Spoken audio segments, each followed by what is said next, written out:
ça permet tout de suite de se soulager, d'apaiser les tensions, de remettre à Allah ce qui lui revient et de se dire, moi j'ai fait les causes et le reste appartient à Allah.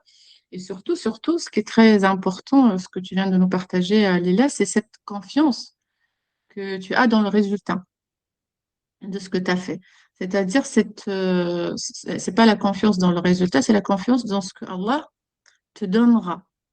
Quoi que tu auras, quoi qu'il se passera, euh, tu sais, c'est une bonne chose pour toi.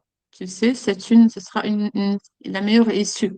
Même si ce sera différent de ce que tu auras prévu ou voulu ou anticipé ou aimé. Et c'est là où réside la force du croyant. C'est que quand il arrive à accepter la volonté d'Allah au lieu de sa volonté à lui, ou à vouloir, c'est même pas accepter, c'est à aimer et vouloir plutôt la volonté d'Allah que sa propre volonté. Et yani,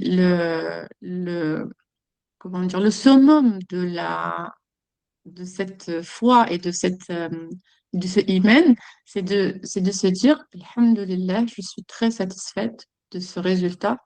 Et si Allah l'a voulu, c'est que c'est mieux que ce que moi je voulais.